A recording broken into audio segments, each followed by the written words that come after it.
Hello friends, welcome to my channel Dear Life. I welcome all my HR colleagues, especially for this series of videos on various HR topics. So you will be going to learn about the 9-box matrix. Yes, I am talking about the performance assessment tool, very important tool, and this is very much useful for all HR people to understand about the performance measurement tool that is called 9-box matrix. 9-box matrix was given especially by GE, General Electronics, in the year of 1960 and 1970. And this is the actual, the model where they assess the performance of the people against the potential of the people. So 9-box matrix can give you a lot of insights so that you can understand and learn about your future potential candidates. You can learn about your current potential candidate, current performer candidates. You can easily identify who are the people, those who are there in leadership pipeline, and who are the people in your entire organization, those who are ready to get promoted to the next level. Yes, so you can understand and you can learn about all the leaders are there and all the laggards over there, and accordingly you can prepare your, the training need identification, as well as you can understand that who are the people in the organization on which if you just do some little investment, they can give exponential result for the organization. And this is what the important responsibility of all HR people. So if you are working in an organization in the position of the HRBP, or maybe talent acquisition, or maybe talent management, or you are working either in the learning and development function, or maybe any function of HR in an organization, this 9-box matrix will going to be very helpful. So remember here, in this 9-box matrix, what we do, on x-axis we talk about the potential of the people, and on y-axis we keep about the performance of the people. And this performance and the potential we measure based upon the different 9 boxes. So in my subsequent series, I will be going to discuss about each and every box, and I will be going to share and explain with you in detail so that what you should do, how you should measure about the performance of the people against the potential, and who are the people in your organization. And this is what, when people complete their year, you can understand that who are the people who should be absolutely incentivized, and who are the people, those who you can keep and think about keeping them on the individual development plan, and you may call it as a IDP. So this is the matrix which will be going to be very helpful to all of you. I am sure that during this journey of understanding about various models on HR, you will be going to learn along with me about the various topics on HR. My request to you, if you did not subscribe to the channel, please subscribe to the channel.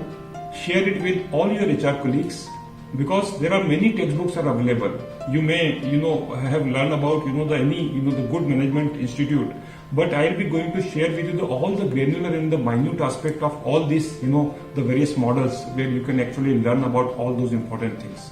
So if you are working in any function of HR, important thing is the competency framework which is there in your organization. If it is not there, it should have be there in your organization. And the competency framework is the one framework which will be going to fix up a benchmark for all the people, those who are working in an organization in current position. So remember here, when you hire people, do not hire people for their current position. And this is what all these aspiring HR people, all these brightest HR people, the vice president HR, all these the HR leaders, they recruit people in an organization not for the current position. They see these people for the next level.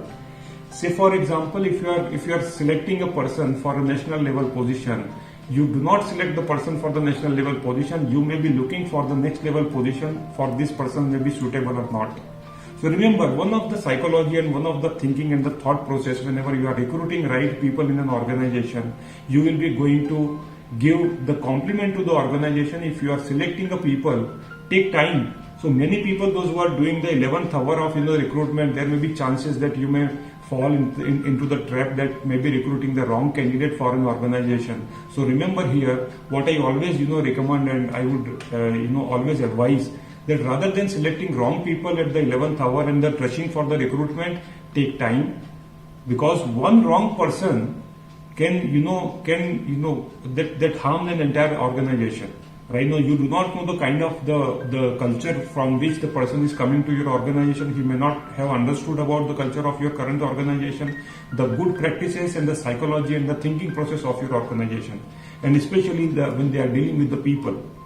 So remember here, so when you select, take time.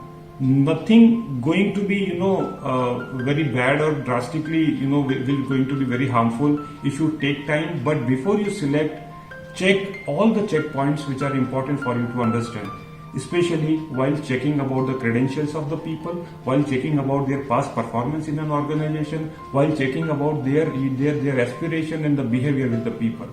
Right? So check before you select people and see that these people, looking into the competency framework, how you are selecting the people for your organization.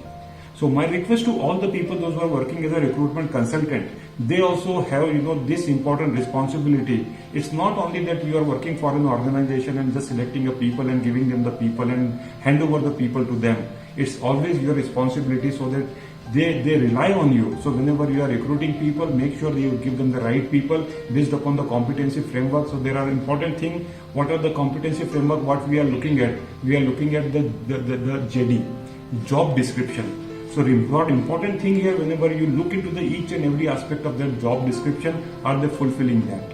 Right? So the functional competencies, core competencies, behavioral competencies, are they fitting on all those competencies which are really required for a person to perform their current job?